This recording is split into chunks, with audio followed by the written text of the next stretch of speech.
1837 সালে জন্মগ্রহণ করেন জন পিয়েরপন্ট মর্গ্যান।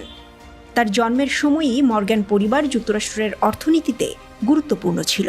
তার বাবা একটা ব্যাংকিং ফার্মের সহ-প্রতিষ্ঠাতা ছিলেন। তরুণ মর্গ্যান ওই ফার্মে কাজ করতে করতে দক্ষতা অর্জন করতে থাকেন। ফিন্যান্স এবং ব্যাংকিংয়ে তার মেধা ছিল প্রকৃতি প্রদত্ত। অর্থ উপার্জনের বিভিন্ন কৌশল বের করতেন তিনি। একটা সময় যুক্তরাষ্ট্র সরকারের কাছ থেকে 5,000-এর বেশি বন্দুকও কিনে নিয়েছিলেন জেপি। তখনকার সময় প্রতিটি বন্দুক কিনতে তার খরচ হয়েছিল মাত্র $3.5, কিন্তু একই বন্দুক সরকারের কাছেই তিনি বিক্রি করেছিলেন $22 করে। জেপি মর্গ্যানের ধূর্ততার এটা মাত্র একটা উদাহরণ। আর এই বিশাল পরিমাণ লাভের অর্থ দিয়ে তিনি নিউ ইয়র্কে একটা রেলপথ কেনেন। তার চিন্তা ছিল দূরদর্শী।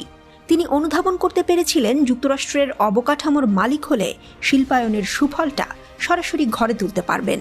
তার বাবার ব্যাংকিং প্রতিষ্ঠানের অর্থ বিনিয়োগ করে মহাদেশটিতে তিনি রেলপথের এক সাম্রাজ্য গড়ে তোলেন।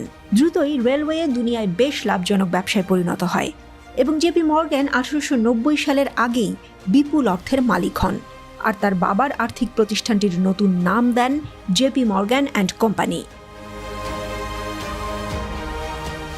দিনকে দিন তার প্রতিপত্তি বাড়তেই থাকে এবং যুক্তরাষ্ট্রের অর্থনীতিতে তার গুরুত্বও বাড়তে থাকে।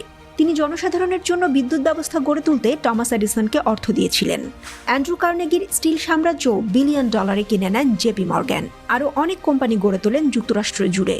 বিনিয়োগকারী প্রতিষ্ঠান হিসেবে জেপি মর্গ্যান প্রত্যেকটা কোম্পানির মালিক ছিলেন এবং একচেটিয়া ব্যবসা করতেন।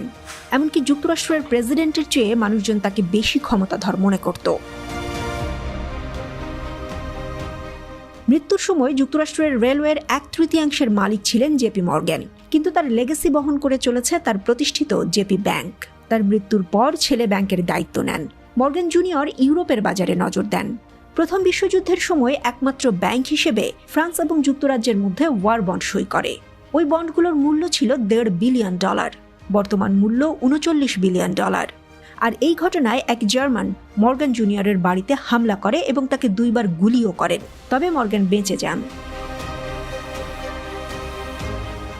1940 সাল থেকে জেপি মর্গ্যান ব্যাংকের ব্যবসা সংকুচিত হতে থাকে। তবে 1990 সালে ব্যাংকটি তার অবস্থান পুনরুদ্ধার করে।